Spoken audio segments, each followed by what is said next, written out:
Hi everyone, it's Charlie Webster here. Welcome along to My Sporting Mind, the podcast that's all about mindset and mental health in sport and in life as well. Season 2 is proudly supported by sportinglife.com, ahead of the rest with 160 years of sporting knowledge and integrity. Today, I'm really pleased to welcome one of England's greatest ever spin bowlers, Monty Panesar, to the podcast. Monty, it's an absolute pleasure to have you. And I absolutely love your company when we've had chats together, and I feel very privileged to say that I've even played cricket against you. Do you remember? Yes, I do. Well, thank you for your help. Welcome along. Thank you so much. And That's um, like my uh, claim to fame. yes, it was at Lord's. I was bowling at you, and I was trying to get you out. And you actually surprised me that you can actually hit the cricket ball quite well. Yeah, I was like, I remember you saying to me, "You actually played cricket before?" But it was so funny. I really enjoyed that day. And I was like, "Oh my gosh, I played cricket against Monty Panesar. He's bowled against me." But seriously though, how have you found this past year? Because I remember the last time we sat down and had a chat, we spoke about so many different things. And one of the things that stuck into my head was about how you used exercise to help with mental health, to help with like daily life. So how's everything been going for you? Yeah, well, I'm actually, I'm studying a master's at St Mary's University in international sports journalism. So that exercises my mind a lot. I can Um, imagine. so if you want to know exercise, you didn't ask me a specific question. The exercise of the mind or exercise of the body, Very but good point. yes. So hang on then. Let's go back to, so how are you using exercise physically to exercise your mind to help you cope through the current climate? There you go. Is that a better Yes, that's question? a great question. Um, I do running. I think running helps me to when I do like interval hit running. That's the kind of stuff I really enjoy. Like run for 1 minute.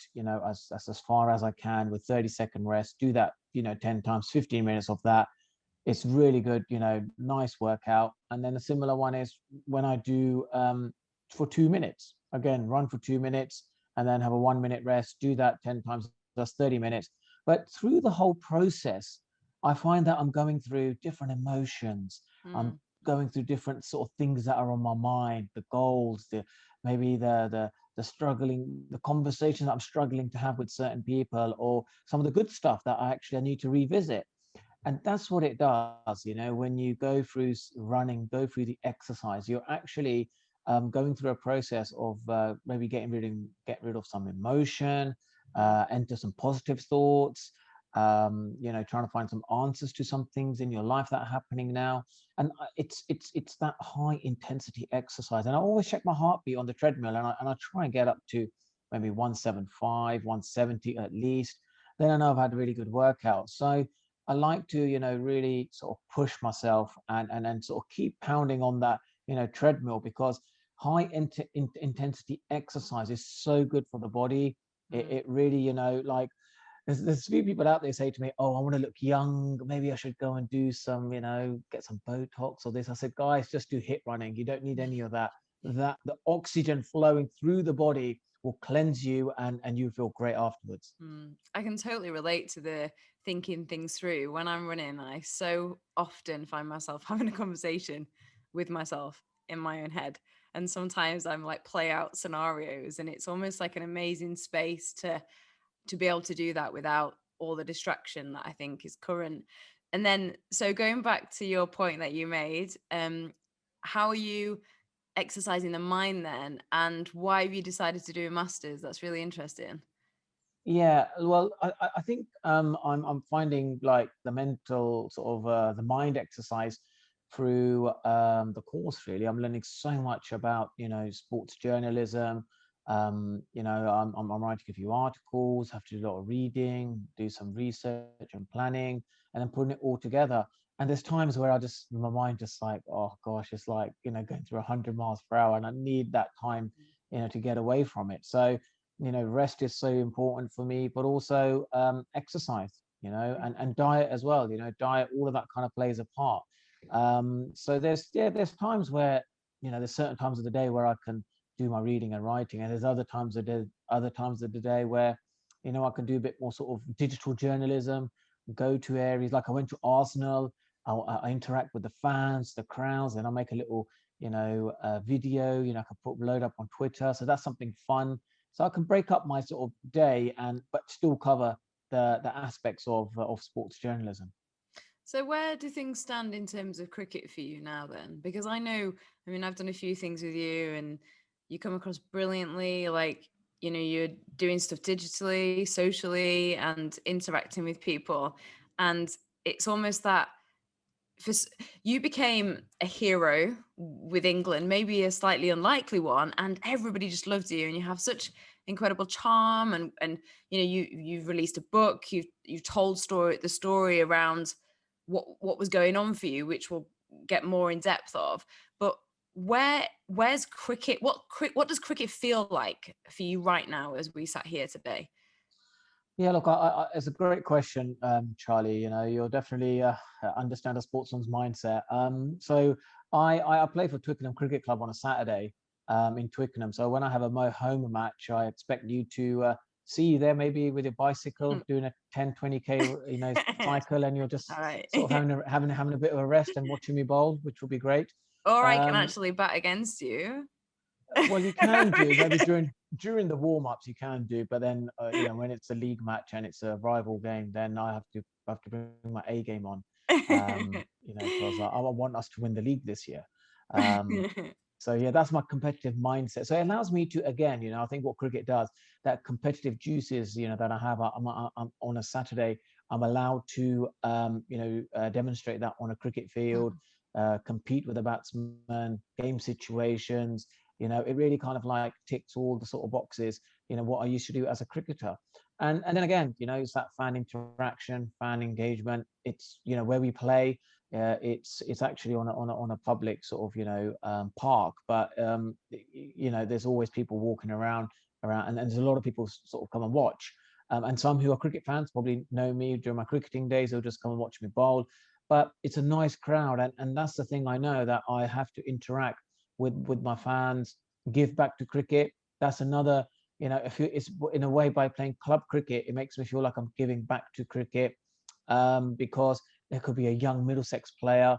In fact, there was a young Middlesex player in our sort of team at Twickenham, and the next game he played for Middlesex this week. So his name was like Cullen, seam bowler. Um, so from that perspective, it's great, young players coming through the ranks, and I get to bowl to them, and they can improve their game and develop, and it just adds a bit more sort of competitiveness in the league, having a sort of ex-international player playing, and it's that other mindset, when you talked about the mind, I remember at Lords when Andrew Flintoff gave me the ball, he threw the ball at me, and he actually said to me while I was in India in 2006, he goes, Monty, do you know you're a cult hero back home? And I was like, well, I don't really know what you mean by that. But I understood when he threw the ball at me at Lords, and the whole crowd just erupted. And I was like, wow, this is the first time I'm experiencing this level of stardom. People, the whole spotlight is on me. And now I'm out of that scene, aren't I? I'm out of the test arena, I'm out of that. The fans, it's because of the fans where sportsmen are generally are, where they are. If the fans keep, cheering for you, your popularity goes through the roof. And now when I sit back and I think, yeah, there was a period of time when Monty Mania did exist, and people used to wear face masks. Like I don't want you to turn up wearing a face mask at Twickenham Green, to watch me play. That would be a great. I think that'd be a great, brave, be really brave, Charlie, to do that. But in generally speaking, it's I feel like, wow, it's the people in this country that made what Monty is today, and I need to give back to cricket, and that's why I play club cricket. It gives me that sense of giving back and helping, young children with their coaching, or parents coming up to me, what can we do more with my, child, or just a general, people learn a lot visually. There's players who can watch and learn, so that's why I think club cricket's quite important for me. And every time you mentioned cricket then, or you described yourself, you spoke in the past tense. So do you now not see yourself as a cricketer anymore? Another great question, because I always believe that when people speak to me, if they can speak to me in this present moment in time. So I remember, with Gary Lineker, I had a chat with him, and I go, no one talks about your football career. Everyone talks about your present journalism. He was like, oh, Gary, you were great on Match of the Day, or you were great presenting there. It's like that means that's that sign of success. That means that people are speaking to you in present time with what's happening now, rather than thinking, well, I'm not doing much now, but people remember me in 2009 about my Cardiff Test match, but not what does Monty Panesar look like in 2021? And that's why I want people to now speak to me with with what's happening now in my life, because then it feels like, I'm being successful. Either I need to be successful, or reach higher goals, so people can relate to me in this moment in time. So yeah, it's interesting. So on that then, what does Monty Panesar look like for 2021? Well, he looks like being on Sky Sports News in the morning, and he's presenting and he's saying Pep Guardiola has signed a 5-year deal with Man City. And breaking news right now, Lionel Messi has signed with Man City. After the break, we've got Charlie to tell us more about her podcast. No, I'm fine. I've been there, done that. Well, I That was haven't. very good. That was Thank very, you. very good. So really, is that where you see yourself?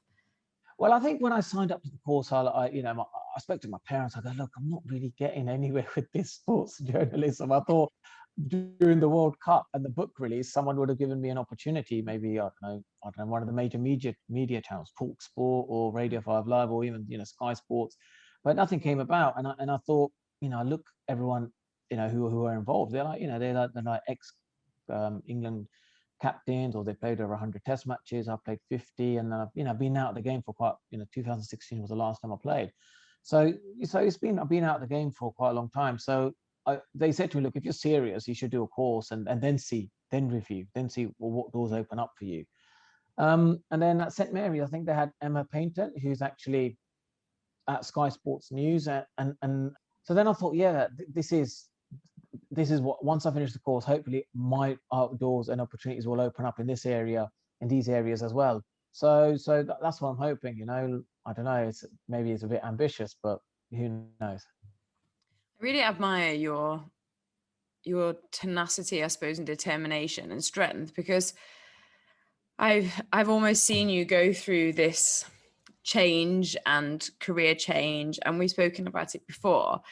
Do you think that sometimes the reason is because people see you as somebody that I don't know, had some problems, and do you think you are judged in terms of some of the things that happened during your England career?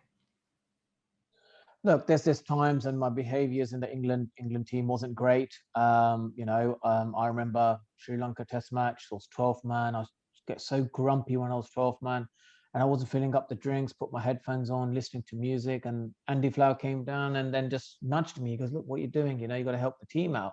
So I was like not behaving. There's times where I would be like, let's say, the bad egg in the dressing room. And then that news kind of starts spreading. It's the same thing when I loved playing cricket. News spreads. Everyone's like, wow, there's, breath of fresh air in the England team. Monty Panesar's brilliant. He loves cricket. Then the other way went when I fell out of love with cricket, and that kind of spread. And people thought, oh, he's gone off the rails. What's going on with him? And then I think Mike Atherton did a really good piece on me.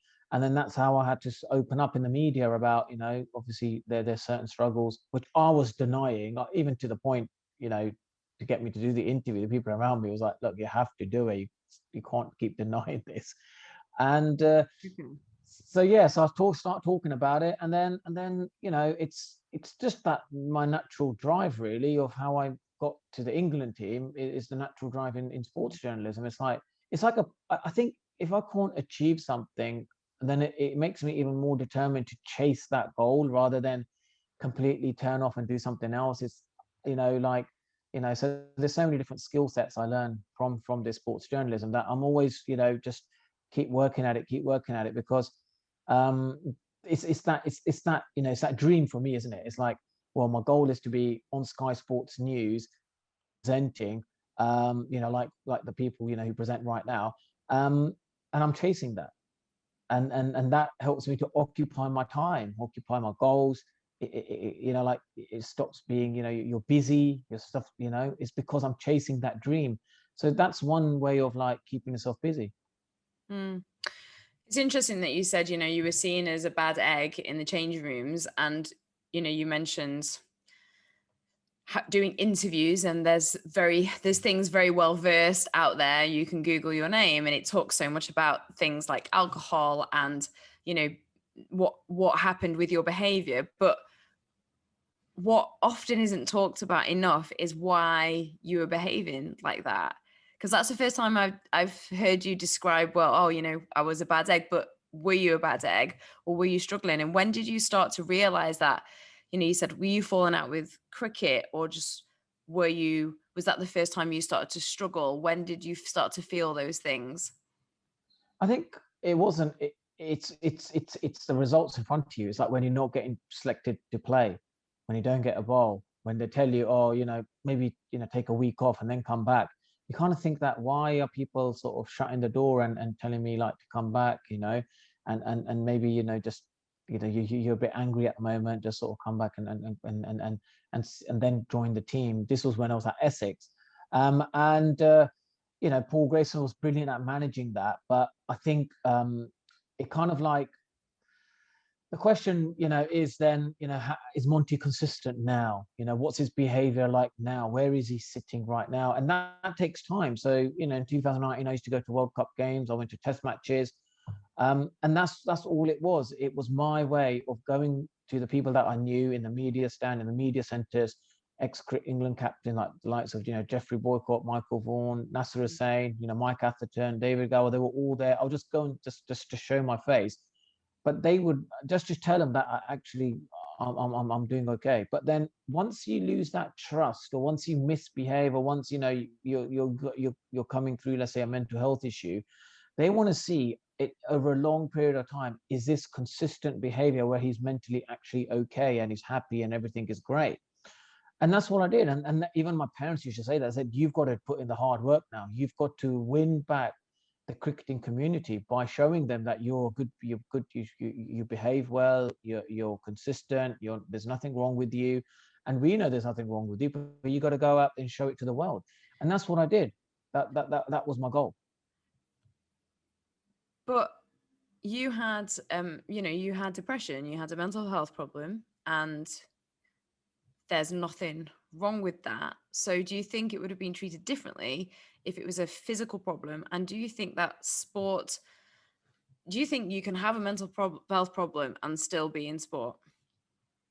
You can do, if you know how to manage it. And if you've got coaches around you or people around you, and how to manage that. It's like, you could have a mental health, let's say, issue, and you're playing for your country, and you can make a wrong decision at the wrong time, and it's not good enough.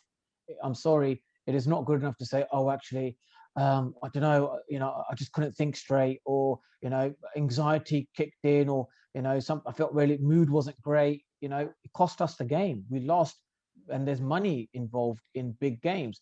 So when you want to enter the boxing arena or the competitive environment, you've got to be switched on. You can't have, if you've got these like little issues, you've got to have a way of dealing with them, but you've got to show that under pressure, you are able to make key decisions, even when you're carrying a mental health issue, because that's the demand of international sport, and you have to do that. But do you think that that was probably part of the problem then, because you were suffering from a mental health problem, and you were probably masking it, but also masking it from yourself? So a lot of the time, the way you were was to try and deal with things because of the fact that you were almost editing who you are. Yeah, absolutely. I was probably masking it in a way of go to the gym more, pump more weights. I love going to the gym, get that feeling of, adrenaline and endorphins kicking in, and I think everything's fine. And then, like, I knew, like, then on the field, when a catch get dropped, or umpire will give me a decision, I'll get a bit more uptight, a bit more angry. And that's the bit, where you're kind of like, that people are watching, or the coach is thinking, well, when he was in his good days, he wouldn't, he'll be okay about it. He'll come back, and you'll try and recreate the same chance. But why is he getting angry, over a drop catch or an umpire decision? Never used to behave like that. And they're the sort of signs They start thinking that he's probably frustrated or he's not maybe happy within himself. And that's the most important thing. Most important thing I realized is the happiness within yourself. If you are happy within yourself, everyone else is going to feel that. You Mm. don't have to see, I don't have to go and tell people what is my mood like today, or how do I feel. I will enter a room and people will resonate off my energy because they know I'm happy. They feel happy around me. And everyone knows that actually Monty's in a great space now. So they can see it. It's like a perfume. They can smell the perfume or the warmth, and you're in a great place. So how did you get to that place? For anybody that relates to some of the things you were going through and your thought pattern and paranoia and depression, how did you get to that place? And actually, before I ask you that, what were your thought patterns at that time? Because I think it's really interesting for people to hear that, because they might feel the same things or be telling themselves those things too. Look, I think one thing I realized, I'm from a family of, we believe in faith, believe in my religion and thing. And faith was a big part of me getting to where I am today. And I realized that even when I'm not in a great place, even family and friends, let alone the cricket community, they don't want to be around me. They're like, gosh, he's irritating us because his energy and his frequency is quite angry and it's making us angry. And people want to be around you when you're in a happy place as well. So you have to do things, have to do things to get yourself in a place that you're happy within you. So for me, my relationship, let's say within myself, self-care, relationship with, let's say, existence, positive energy, spirituality, all of that kind of stuff. That's the most important relationship with me, first and foremost. If that is in a good place for me, I'm grateful for things around me. I affirmations, like if I'm saying something to myself and I say, look, oh, I'm so rubbish at this, who is the first person that hears it? It's me, because it flows the mouth to the ear. Like ears are like the closest to me. Now if the second person sitting next to me, it will go to them next. So if I say positive affirmations to myself, if I'm grateful, being humble, empathetic, these are all the things that get you into a happy place. So what am I doing for others? I don't feel in a great place. What am I doing for charity stuff? So then I sometimes just message, like, I'm ambassador for Royal Marston's muscular dystrophy, show racism red card. I'll just message them. I say, look, can I do something for you guys? And they say, oh, Monty, great. Yeah, what would you like to do? I just want to post a video out, or I want to do a charity run.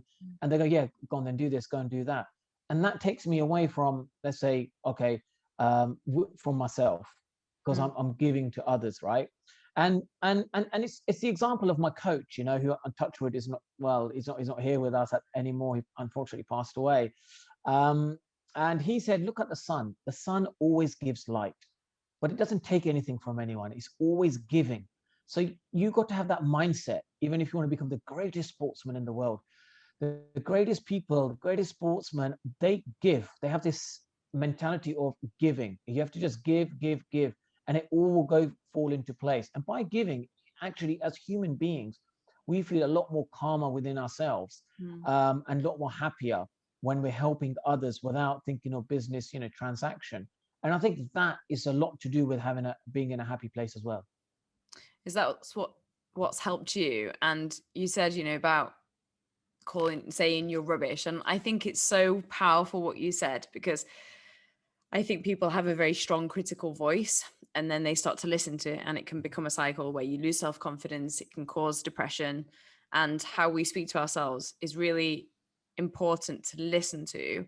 Is that what you were saying to yourself? And what was the point where because it's really interesting you talk about that, but what was the point when things shifted for you, when you realized that things needed to move, and you were when did you recognize that you were saying those things to yourself? It's really interesting you say that. I think my parents have been so influential. They're like, even my mom would always say to me, she goes, like, you're giving affirmations to yourself, which are actually, it's not gonna help you. You've got to talk positively about yourself, or you got to do things which are, positive for yourself.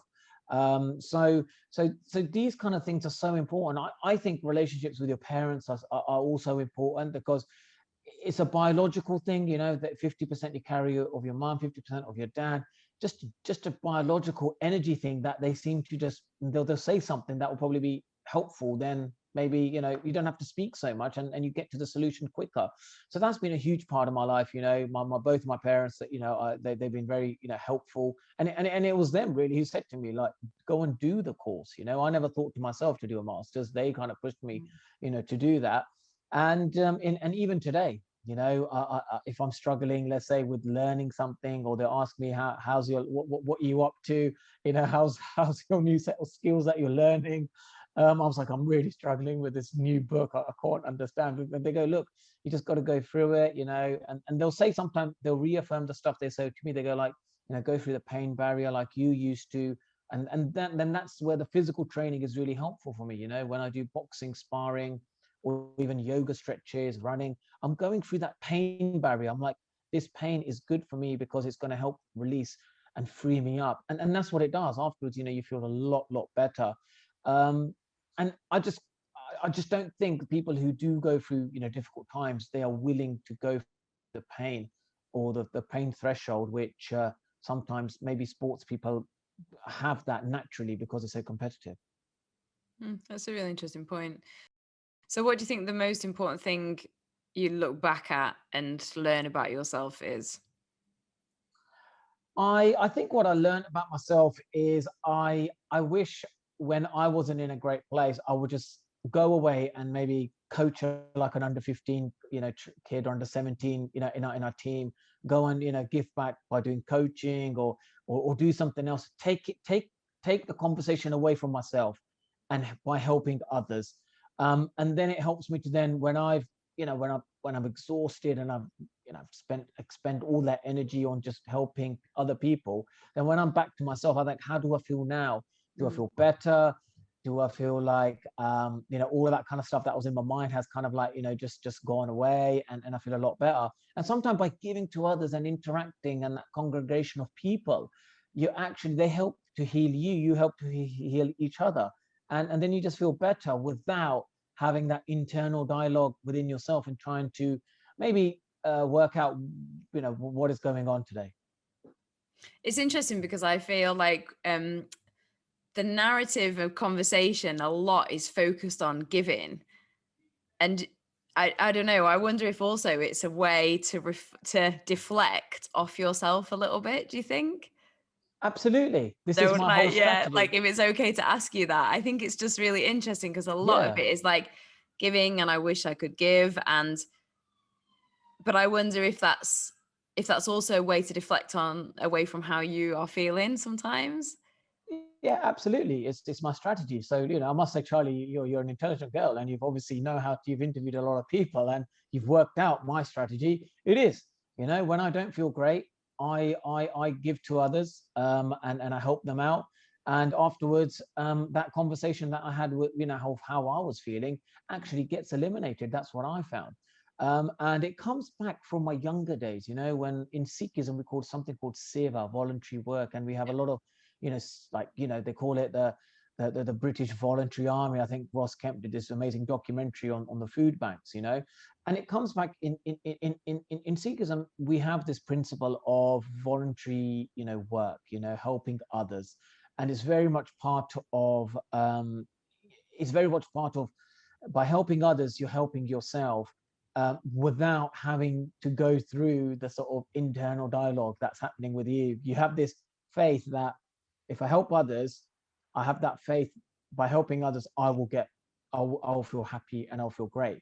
And there is something about, I don't know what it is, every human being, you feel a lot happier when you're helping others. You feel a lot happier when you're cooking for others. When I went on MasterChef and I started to become a really good cook, I like cooking. I like cooking for others, and seeing what it's good for them, and you feel so much better for it. Now, that's a question I want to ask you. Why is it that human behavior, by giving to others, they feel better? Why is that?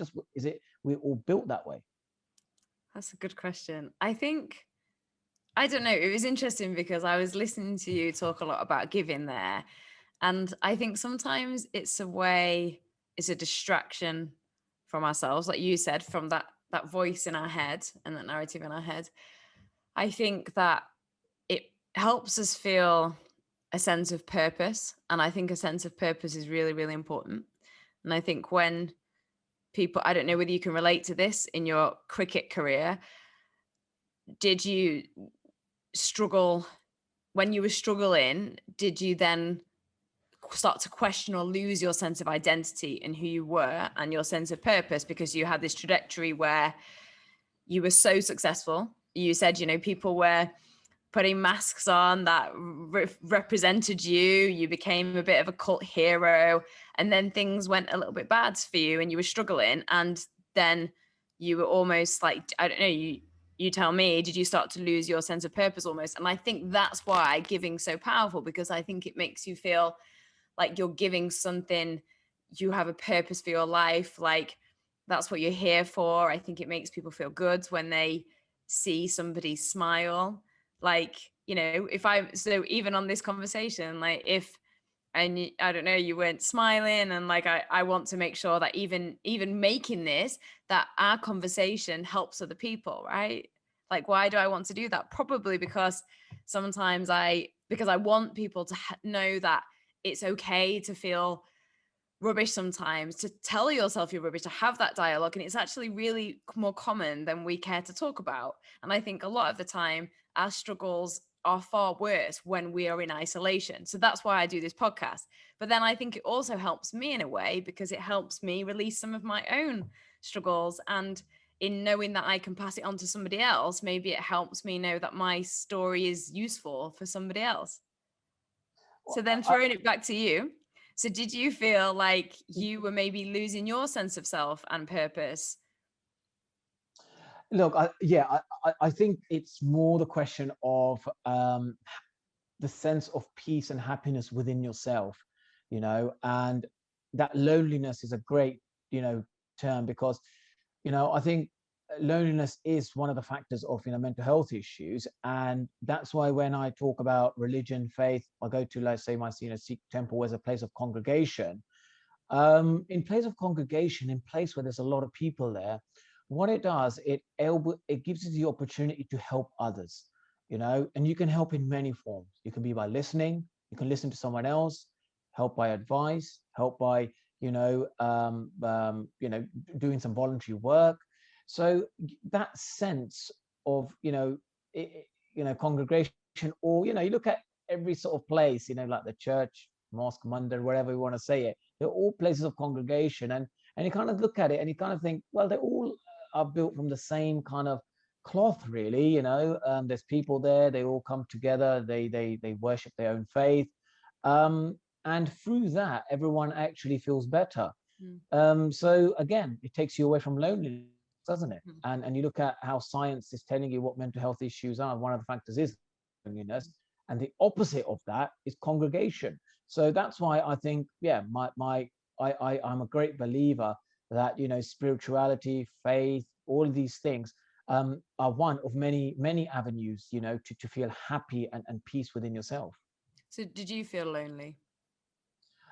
I felt isolated, and the more isolated I feel, it's two ways, There's a flight response or a fight response. And I had my PT trainer, who was an ex-boxer, professional boxer, and we used to do boxing, and he goes, the more I do boxing with you, the more of a fighter you are. But when I take you out of the boxing ring, you're a very calm, relaxed, just a nice person to be around. But there's no sense of, aggression and all that. But your aggression comes out, in a boxing ring.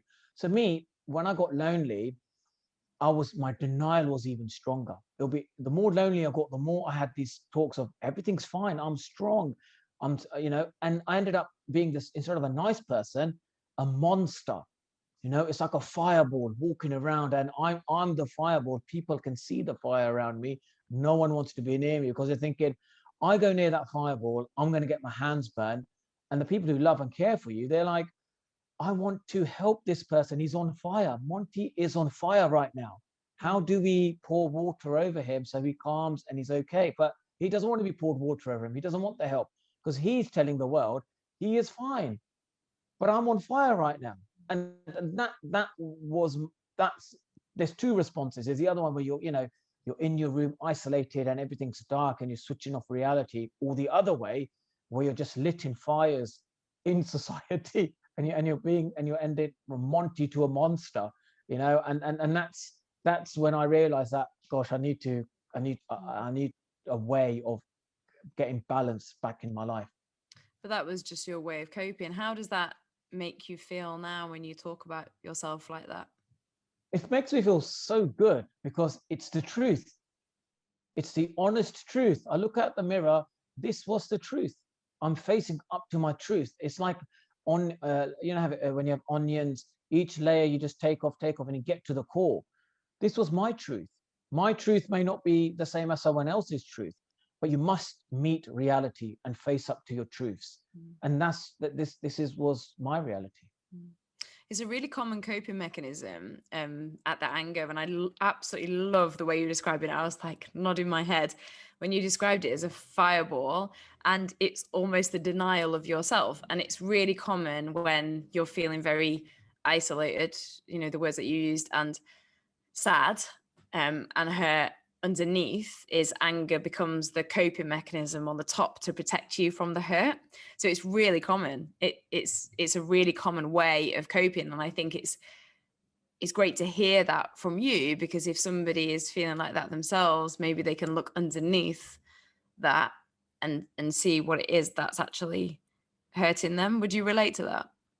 Yeah, I think that's a great question. It's a great point, because I think a lot of people say to me, they go, Monty, there's a steely or determination, character about you.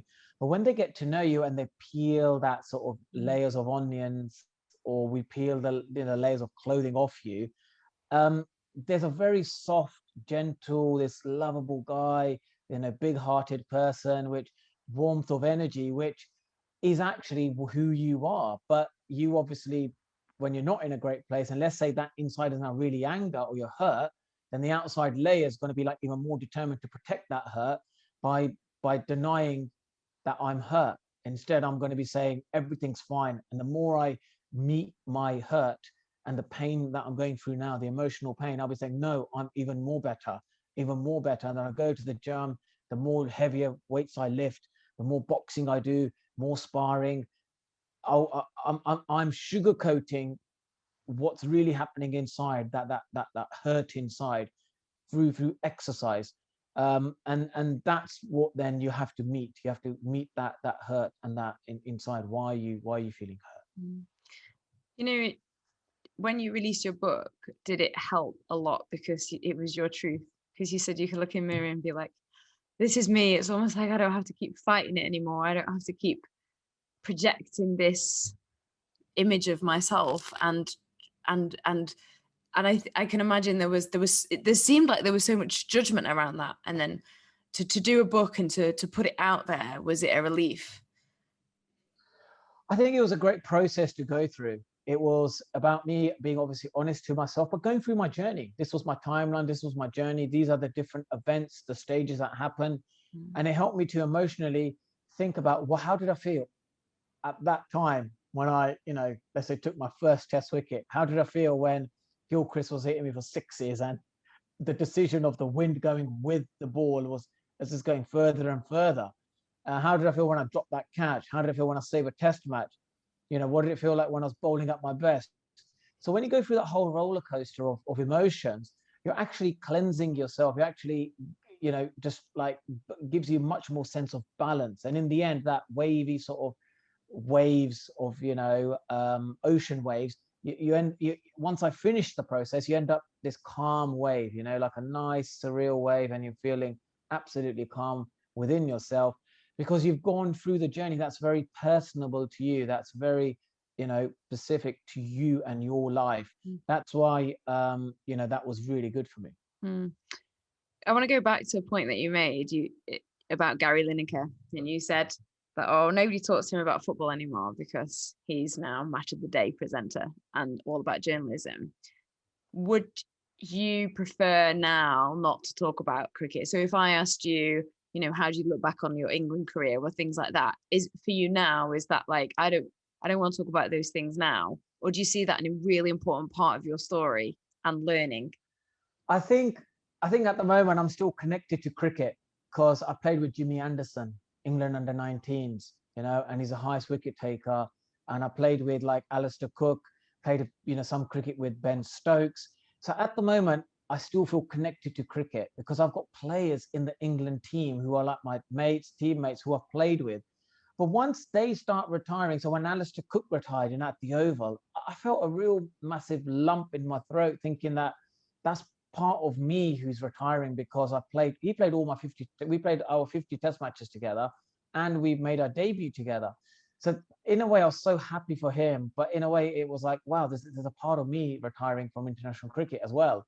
And the same, I think, I feel about Jimmy Anderson because I just love watching him bowl all the time. And I remember when me and Freddie were at the Old Trafford Test match, we both sat down and I said to Freddie, I go, why do I feel so at home just watching Test cricket? And he said the same thing, same time. He goes, I feel so at home. I feel like it feels so therapeutic just watching a red cricket ball Test matches, and you just feel like, yeah, this is what I used to do, the mind kind of remembers that this is who you were, and you sit there and you just feel so relaxed. Such a therapeutic experience going and watch Test cricket.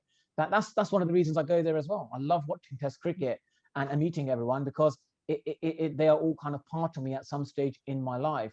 So then when I watch the game, it reminds me of who I was when I played for England.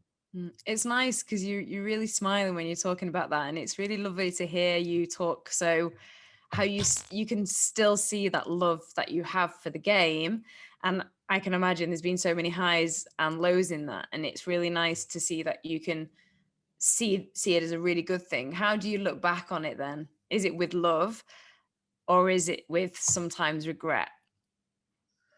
I think for me there was a lot most of the period of time with I thought I played cricket with that love energy, and with the celebrations was so evident that I was enjoying my moment, and that was, I was always brought up as a youngster to say, when you achieve your goals, it's like when you're climbing the Mount Everest, the first 100 meters, whatever, just take a bit of time back and celebrate this moment. Then you do the next 100, celebrate, next 100, celebrate. And sometimes we forget to celebrate our achievements. And it's so important. The mind, the body needs to recognize that when you do something good, that I'm going to reward you, maybe go to Starbucks and have a coffee and a cake, or, you know, uh, have your favorite food, or, like whatever it is. And, and then the mind and the body starts programming that whenever I do something that is favorite to me, it means I've achieved success, and then it gives you a good rush. So it's a way of just programming the mind that this is, you're doing great. You're moving forward in life. And there were times where I did that, and there was times during my cricket career where I didn't behave very well and I wasn't good. And my parents, they were like very, like, even my mentor, when I met him, even he goes, I didn't raise you like this. When I taught you how to play cricket, how to behave, how to be in harmony with everyone, because to get to the top, you need to be you need the blessings of all the fans and everyone with you to get to the top of the Mount Everest. You can't do it yourself. Everyone's got to be with you to supporting that. And he was disappointed in my behavior. He goes, I didn't teach you to behave like this, and you're behaving like this right now at Essex and times at Sussex, and it's because I probably wasn't in a great place. Yeah. And that part of me, when I revisit that during the book, I felt disappointed in myself. I felt I let myself down. I let people of cricket, ECB, people who had faith in me at the start because I loved cricket. They got me in the England team. Then I let all of them down. It's like, this is, if I was an angry little kid, let's say, in 2006, I wouldn't have played for England because I loved the game so much. Everyone played, everyone wanted me to play and be successful. And that's why even I remember Michael Vaughan saying, when I got into that successful England team, he goes, you're a breath of fresh air. You just love cricket, and it helps all of us. It lifts us. We love it all, and that's part of me. Yeah. When I went through that journey, I was disappointed that, look at the polar opposite behaviors from 2006 now in 2000 and, let's say, 15 or 2014. Why am I not happy with life? And here I'm absolutely loving life. And that bit does make me feel disappointed within myself. Do you think it is something to do with the fact that you you did so incredibly well and it was just for the love of it, and then it became something else? It was an obsession. It's like this. It's very simple. I bowl 60 balls and I take one wicket.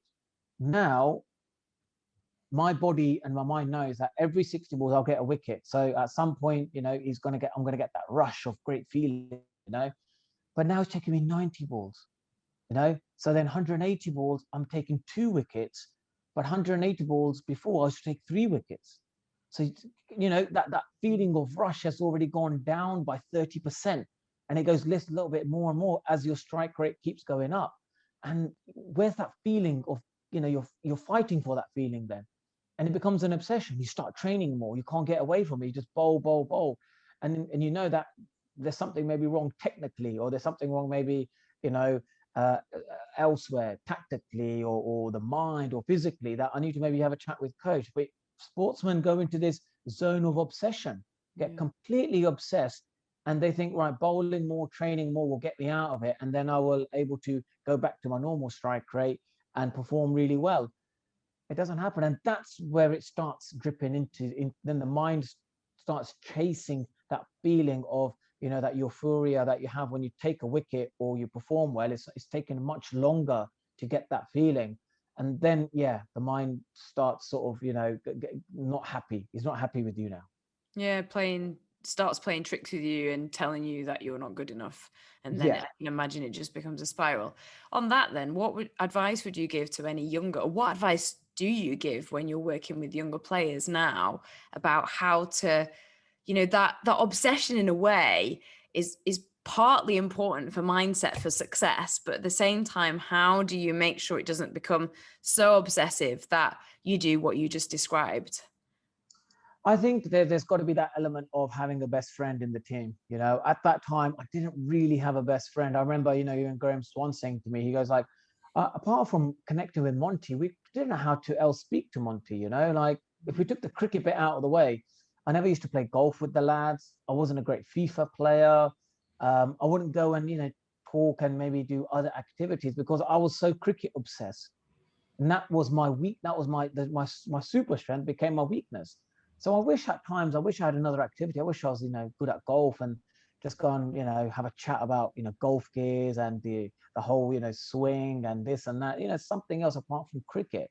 So that bit I think I would advise youngsters. I'll say try and have a best mate in your team where there'll be some days, when you're playing, you're like, my bowling's not great or batting's not great. You don't may not want to talk about it with a coach, but you have a best mate you could talk to and who can help you get through the day. Other times, if cricket's not going good, get away from it. Get away from it. Have another hobby. There's so many times, even at Sussex, when I used to sit down with a sports psychologist, he used to ask me, "What are your other hobbies?" And there weren't many other hobbies. It would just be cricket, or gym, and all of that. And I wish during that time when I developed a hobby, I developed other interests. And that's why this journalism's great, because when I go onto this course, like I've got like a podcast coming out soon called Monty Meets, where I interview, sports stars, and then hopefully I'll get you on it one day. Yeah. And so this is Favor, I'll definitely come on. well, you got to be a sports star, so I'm not a you got to sports star. I can do sport. yeah. Does that count? If you compete in, let's say, the marathon or the Northern Run or do a triathlon, then you're allowed to come on my podcast. Right. Well, that's me. I'm in then, because that's what I do. I've got Okay, marathons coming brilliant. up. I've got triathlon coming up. There you go. We can talk about your whole journey of being this amateur sports person and the drive to train like an athlete, because I see your posts every day. It's like every day, oh, she's gone for another run, she's enjoying her run again. That's a real commitment, isn't it? You're staying so fit, even though you're not a professional athlete. Yeah, it is interesting because I think for me, it's something I've always done. So it's part of my routine. But I can relate a lot to what you're talking about. And even though I'm not a professional athlete, a lot of the same mindset I think I've applied to my career. And then at times it's become far too much of an obsession. And I always use running and exercise as a way, we almost started this conversation talking about that. And when you said, it gives you chance for you to think about things, and that's what it is to me. So it's a real coping mechanism, but sometimes I almost rely on it too much. And then I'm very competitive. So it's a great way to place my competitive energy, though, in a healthy way. So Yeah, there I you go. agree with you. That's my very short answer, but I think it's a little bit more complex. But I do really believe in the power of running to help regulate our emotions and help, just, I don't know, for me sometimes if my head is just a bit all over the place, going for a run just helps me smooth the river a little bit. And that's kind of who I am as a person. Like, I'm not a level person. I'm somebody that sometimes, will feel really kind of manic in the way I do things. And then sometimes I'll go so far with it that sometimes I almost just crash, and sometimes things feel very low. So exercise is a good way for me to manage that. But anyway, hang on a sec. This is not about me. This is about you. So what were we talking Yeah, about? Oh I yeah, think Monty that meets. yeah, this So is part of the Monty Meets trailer, right? And yeah. yeah, but I think that's why I connect with you really well, because you've got this mindset of an athlete's mindset, and I see that in your Twitter feeds or the posts you post up. I can see. I was like, she's training like an athlete. You are training like, you train like a sports person, right? And also, I think you're real. You really go in detail, in deep search of certain answers, and how you get there is absolutely brilliant. Well, thanks. I just like I find human behavior very, very interesting. And I think to a level we all struggle. And I think it's just very hard sometimes to talk about it. So that's why I like to talk about it, because I think it helps. Because actually I relate to a lot of what you're talking about. Again, like, not a professional cricketer, but I can relate to that. I'm fine. I'm fine. And that kind of boiling up where, no, I'm just a strong-headed person and I'm fine and I don't need to, because it's hard to be vulnerable. And I'm honestly, Monty, so many people will relate to that. So many people. I don't think you have to be a professional sports person or whatever, because we battle sometimes with vulnerability, right? I think nobody Yes. likes to feel like that. So then we put on this thing and then it creates that anger that we were talking about. Anyway, I feel like we could do like an extended version of this. But on that note, what would you say to anyone that is struggling at the moment and is feeling these things that we've been talking about? Yeah, look, I think, you need to have a coping mechanisms in place. So you got to have activities, that you have a list of things you do where you say, well, if I'm not feeling great, I'm going to pick one of these lists. So you write all the things down. Could be exercise, could be reading, could Mm. be writing, maybe call a friend. I'm going to talk to someone. I'm going to listen to my favorite radio station.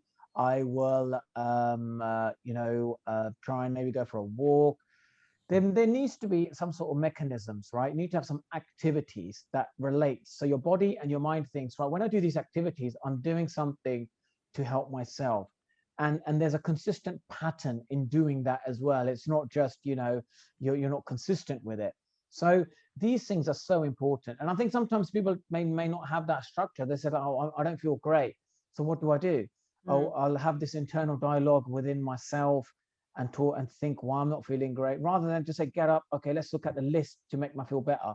I'm going to pick one of them things, maybe reading, or maybe I'll call Charlie up because I'm not feeling good today. So I see how she's doing. And Mhm. that kind of stuff Yeah. is What's actually on your list? What's on your okay. So list? first thing on my list is morning gym. I've got to be in the gym in the morning. I like to be in the morning to the gym.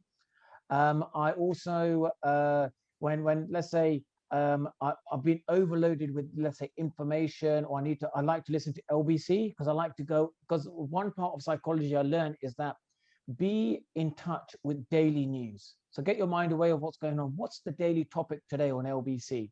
What is the debate going on? And it gets the mind to start working then, and it gives it, you're in present with reality, what's happening around the world, which is another way of making sure you're in a good place. So I try and do that. And then there's other things which maybe I'll do some cooking, try and learn a new recipe. I'm quite good at making desserts and I have a bit of a sweet tooth myself, so try and learn some new things. So there's one of them kind of activities. I think obviously exercise is another part of me. And also I like to sit in silence. So when I sit in silence or when I read, I remember my life coach, Deepak Pastor, he passed away. He goes, when you sit in silence, when you read, it develops patience. And patience is love. Patience is love. When you're patiently sitting there and you're, let's say, biting your tongue or you're sacrificing yourself for other people, it is a form of love as well. So for when I silently sit there and I'm in silence, um, it's interesting to see how the mind quietens, very quickly, and you don't Mm. realize it. And other times, I love going to shopping. I'll go shopping. I'll sit in a cafe and I'll just watch people.